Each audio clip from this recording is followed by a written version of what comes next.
Halo teman-teman semuanya, gue di sini mau bagi pengalaman dalam pelajaran sejarah. Kebetulan gue juga arkeolog kan.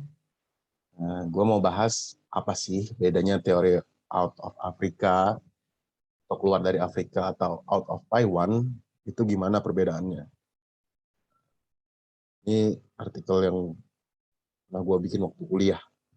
Sekarang gue S2 di arkeologi UGM, ambil arkeologi lagi. Uh, out of Africa itu umumnya itu untuk menjelaskan asal-usul perkembangan Homo sapiens, uh, permodelan persebaran Homo sapiens atau Homo erectus yang lebih awal. Pengemukaan teori out of Africa ini sendiri banyak dilakukan oleh Stringer tahun 2003 yang menganggap bahwa manusia modern atau Homo sapiens itu pertama kali muncul di benua Afrika pada 300.000 tahunan yang lalu. Paling baru penelitian dari Posch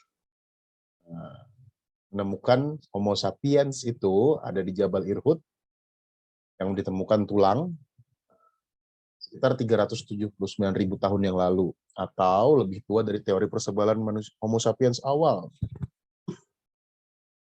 Nah, untuk Indonesia sendiri, banyak bukti-bukti persebaran manusia Homo erectus dan Homo sapiens itu pada masa ketika terjadinya super volcano Toba. Nah, tapi pada 70.000 tahun yang lalu tersebut, dampak dari letusan Gunung Toba sendiri membuat 75% Homo sapiens itu punah di seluruh dunia. Sehingga kita pada masa sekarang, manusia sekarang adalah 25% dari sisa manusia yang berjuang dan tidak punah pada masa 70.000 tahun yang lalu. Neanderthal dan Denisovans itu punah akibat banyak teori yang mengatakan bahwa letusan gunung Supervolcano Toba itu membuat Neanderthal dan Denisovans punah. Kemudian pada masa Pleistosen tersebut, ini berhubungan arkeologi sejarah itu sangat berhubungan dengan geologi. Pada masa geologi yaitu masa Pleistosen quarter, pada evolusi manusia itu manusia kan terbentuknya jembatan darat itu juga menjadi tahap awal manusia untuk membentuk budaya. Nah, karena fauna dan flora juga migrasi, itu juga berhubungan dengan hominin yang memigrasi mencari makanan. Di Indonesia sendiri, Homo erectus kebanyakan ditemukan di formasi Ujangan dan Kabuh. Itu bahkan 50% dari seluruh fosil Homo erectus yang ditemukan di seluruh dunia, yang ada di Chinese, Eropa, dan Afrika.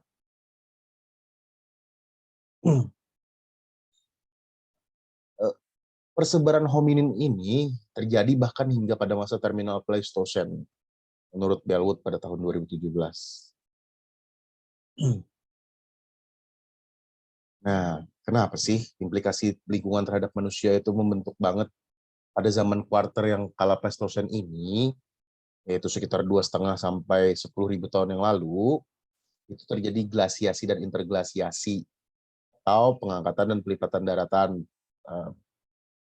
Ketika terjadi salju, penebalan salju, periode-periode tersebut diselingi juga dengan periode interglasial, sehingga mempengaruhi vegetasi dan distribusi vegetasi dan fauna. Ketika perubahan iklim tersebut terjadi, kadang-kadang bisa membuat isolasi kelompok manusia, hewan, bahkan tumbuhan. Nah, pada periode yang lebih hangat, tumbuh padang rumput, sehingga banyak hewan yang berkembang biak. Pada periode yang lebih dingin, orang-orang akan pergi ke daerah yang lebih hangat. Jadi hidup bercampur dengan populasi yang sudah tinggal di sana sebelumnya dan membentuk komunitas yang baru. Nah, sehingga kemungkinan manusia pada kala Pleistosen tersebut sekitar 2,5 juta sampai 10.000 tahun yang lalu itu hidup dengan kondisi alam yang berubah-ubah, baik pada masa Homo sapiens kita seperti kita sekarang ataupun Homo erectus yang telah punah. Jadi ini juga menjadikan kemungkinan migrasi manusia keluar dari Afrika terjadi akibat perubahan lingkungan tersebut. Lalu bagaimana dengan manusia Indonesia? Di Indonesia sendiri, pertanggalannya dalam arkeologi itu menggunakan skala waktu yang berhubungan dengan masa hidup dan data arkeologi di belakangnya, sehingga suatu artefak dapat membuat data arkeologi dapat diberikan pertanggalan. Namun pada baru-baru ini, sekitar 1970-an, dan pada tulisan terbaru Kaharudin, banyak memaparkan pertanggalan gua dari radiokarbon dating di Indonesia sebanyak 81 gua dan 18 gua dengan U-series untuk menemukan umur flowstone dari lukisan dinding gua. Pada Indonesia sendiri, data yang didapatkan adalah ada 44 catatan arkeologi untuk zaman Pleistosen, yaitu pendudukan awal Homo sapiens di dalam gua dan ceruk, 46 rekaman Holosen, dan 9 situs yang mencatat pekerjaan awal selama terminal Pleistosen dan transisi Pleistosen-Holosen. Nah, pada 30 yang sudah dikalibrasi, temuan paling tua di Indonesia untuk Homo sapiens, persebaran Homo sapiens di Indonesia tersebut, ada di Gua Lida Ajer, Sumatera Barat, yang berusia sekitar 73.000 hingga 63.000 tahun yang lalu. Ini juga menarik karena peninggalan gigi manusia tersebut membuktikan ada manusia yang bertahan dari letusan Gunung Toba yang supermasif pada 70.000 tahun yang lalu. Kenapa sih terjadi perbedaan pertanggalan pada situs di Indonesia? Karena itu pengaruhnya adalah kemudahan akses dalam penelitian, fokus kolaborasi internasional yang berbeda-beda, dan kesuksesan penelitian yang sebelumnya. Ini mengakibatkan, menurut Kaharudin, kurangnya standarisasi dalam pertanggalan dan dalam publikasi, sehingga masih banyak yang perlu dikerjakan dari pertanggalan persebaran manusia di Indonesia. Bahkan banyak situs yang sudah diekskavasi namun belum diberi pertanggalan sampai saat ini. Kemudian bagaimana sih persebaran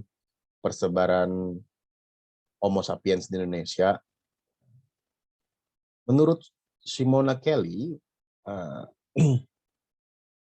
menurut Bershal, ada 2 kemungkinan rute dari paparan Sunda dan Sahul, bahwa di mana manusia Homo sapiens awal berangkat untuk menuju Australia.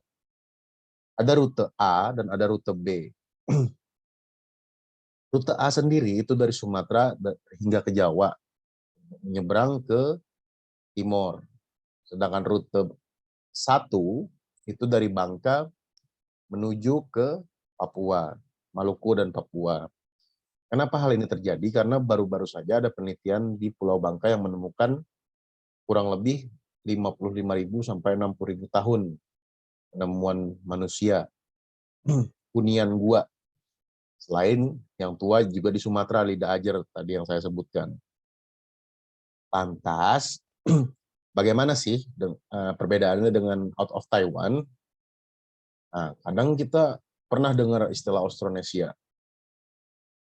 Austronesia sendiri itu kelompok besar yang menggunakan bahasa secara kolektif sama, menggunakan bahasa penutur Austronesia. Nah, itu perbedaannya. Menurut konsensus ilmiah, Pelut yang memaparkan pertama kali ekspansi Austronesia itu terjadi sekitar 5.000 hingga 1.500 sebelum Masehi. Ketika awal dari Pulau Taiwan mencapai Filipina, bahkan sampai ke Hawaii. Selain itu, selain bahasa, itu karakteristik budaya yang sama tuh kadang-kadang termasuk teknologi pelayaran, tato, rumah panggung, ukiran batu, pertanian, dan motif seni cadas menggunakan arang hitam. Nah, mereka juga membawa hewan peliharaan yang sama untuk migrasi, selain seperti babi, anjing, dan kucing. Nggak ayam yang terkenal. Untuk tumbuhan sendiri, ketika membawa migrasi, mereka menggunakan pisang, kelapa, sukun, ubi, talas, dan beras. Sehingga kesimpulannya, teori Afrika itu digunakan untuk memperjelas migrasi manusia itu, baik itu Homo sapiens atau Homo erectus, yang terjadi selama 2,5 juta hingga 10.000 tahun hingga masa sekarang. Sedangkan teori of Taiwan itu digunakan untuk menjelaskan persebaran manusia yang punya bahasa yang sama dalam penuturan bahasa, menguasai teknologi pelayaran awal, yang bahkan menjadi kebanyakan bangsa Indonesia di kemudian hari. Sekian dari saya untuk pembelajaran perbedaan teori of Afrika dan of Taiwan. Terima kasih.